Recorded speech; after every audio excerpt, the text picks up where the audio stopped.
So what about household work? In the West, many women consider household duties as being something belittling, something that means that they're not intelligent. Well, what does Fatima Zahra say about it? We know that in her life, everything that she did was pleasing to Allah. All her deeds were good. So we know that Fatima Zahra would work very hard in the household. She shows us that it's an honor actually to work for your husband and children. Imam Ali, peace be upon him, has said about Fatima Zahra that she would go out and get large quantities of water, fill it in a water bag, and as she would come back, this would leave a mark on her chest.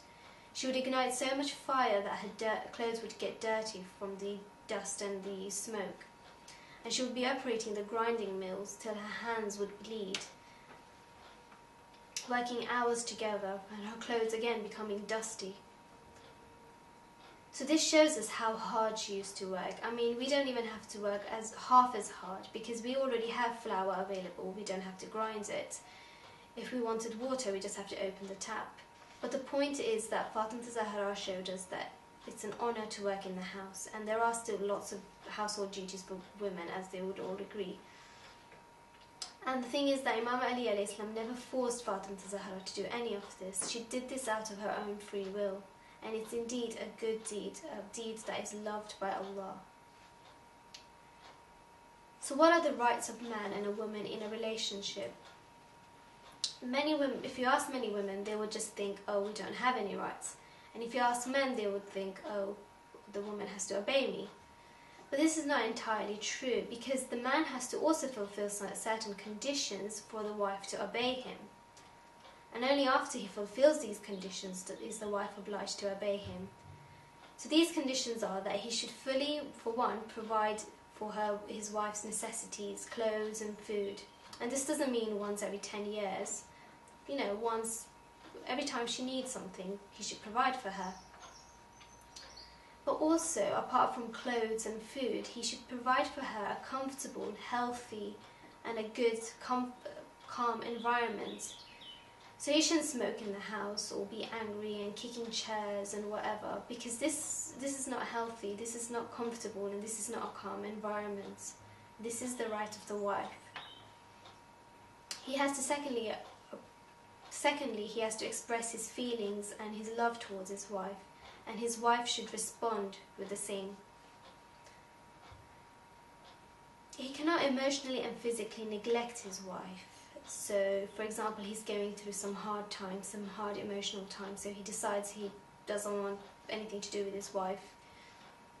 He should talk to her about it, communicate to her about it. For example, if his mother has died and he wants to take 2 weeks to recover from that emotional distress, then he should talk to his wife about it. And then when she agrees, then of course it's okay for him to emotionally and physically stay away from his wife. But otherwise he shouldn't do so. The fourth thing is that women cannot emotionally cope for long periods of times without their husbands. Now there is a tradition that says that women are 10 times in more need of a husband, a man, than a man is in need of a woman. But we see the opposite, because Allah has covered this by giving them 10 times more modesty. So anyway, because she can't emotionally cope for long periods of time, if the husband were to go away for like 1 month, 6 weeks or whatever, a period that is longer than the wife can deal with, on a journey or a travel, then Allah curses such a man because Allah is not pleased with this. However, this depends on the individual's needs, because some women can cope without their husbands for very long periods of time. So once the husband has fulfilled these criteria, which in my opinion, if he did, would leave a wife quite comfortable and happy, then of course she is obliged to fulfill her criteria and obligations. One is the duty of the wife that she behaves properly and with good manners towards her husband. She cannot leave without his permission. She cannot leave the house without his permission. Now, this is a sensitive issue, but in a lot of marriages, the husband gives the wife general permission, where he allows her to go out and whenever she wants to, wherever she wants to, and under such circumstances it's okay, she doesn't have to get his permission. If he doesn't give her permission and she goes out without his permission, then Allah, the angels curse her because it's considered a sin. There's one exception, that the husband can't prevent her from seeing her parents. In this case, she wouldn't need to take permission from her husband. But if he has a valid reason, for example, if he believes that her parents are causing interference in their marriage, that they're causing problems, then she should listen to him. But of course, it should be true and a valid reason. She should look after her husband's respect and obey him. And he may condition that his wife do certain things, or his wife shouldn't do certain things. But again, these should be valid reasons. And if they can't decide amongst themselves what is a valid reason, then the Islamic judge has to decide. So looking back at Fatima Zahra and Imam Ali, peace be upon them, their married life, what is it that they did that made their marriage work? For one, it's important that the husband and wife are both hygienic and tidy. You'd be surprised to know that there are divorces happening because one partner is not hygienic or isn't very tidy. There was a case of divorce where the woman wanted to divorce her husband, and when asked why, she said, oh, because her husband had a habit of never leaving the washroom clean after using it, and this greatly distressed her. And of course it would, because Islam emphasizes on hygiene, and not only for personal reasons but also for social reasons. The second thing is that always being presentable for each other. We've heard numerous times that after the first few weeks, months, whatever, the couple starts to get used to each other. And as they become used to each other, they start to present themselves in a less nice way than they used to do before. It's part of nature created by Allah. Then when something becomes a habit, like eating the same food every day, breakfast, lunch, dinner, or listening to the same things, doing the same things, wearing the same clothes, or whatever, mankind becomes bored of it. And it's the same with relationships. The partners need to make an effort to present to each other nicely and in different and new ways to keep the interest alive. The element of respect should never be left out in the relationship, and you talking to each other with sweet and kind words, like in the beginning days of the married life. It is said that when Imam Ali, peace be upon him, would come home from work, he would meet Fatima Zahra, his wife, at the door, and they would hug and not let go for such a long time. And when he would leave her presence, he would make sure that his back wasn't turned towards her. This is how Imam Ali respected his wife. And at the same time, Hazrat Zahra never demanded anything from her husband, lest he might be embarrassed to provide it, lest he might be embarrassed he wouldn't be able to provide it. Men are created like this. They feel ashamed when they can't provide for their family, for their wife and children. So when the wife expects to be maintained with worldly luxuries that the husband cannot provide, this puts a burden on him. So as we know, Fatima Zahra never asked Imam Ali for anything. Imam Ali decided one day to insist that she did ask for something. So she said, okay, fine. And she asked for a pomegranate. So Imam Ali alayhi salam, he went out to the market and he went to get a pomegranate. And on his way back home, he saw a poor man. And he went to the poor man. He said, is there anything I can give you, anything you want? And the poor man said, surprise, surprise, I want a pomegranate. And being Imam Ali, he gave him his pomegranate.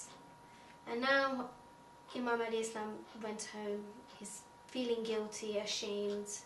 He was thinking, there's one time that his wife Fatima Zahra asked for something and he couldn't provide it for her, even though he knew Fatima Zahra would be pleased that the pomegranate went in a good cause, and he didn't have any more money to buy any other pomegranates. So in the meanwhile, as we know, Allah is all-knowing, all-seeing. Allah knows what Imam Ali did. So he sent Angel Jibreel to the Holy Prophet with a whole tray of pomegranates from paradise.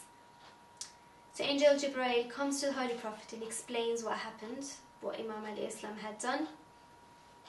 So the Holy Prophet said okay, and he called Salman al-Farsi and he says, take this tray of pomegranates to Fatima Zahra's house and make sure you get there before Imam Ali does.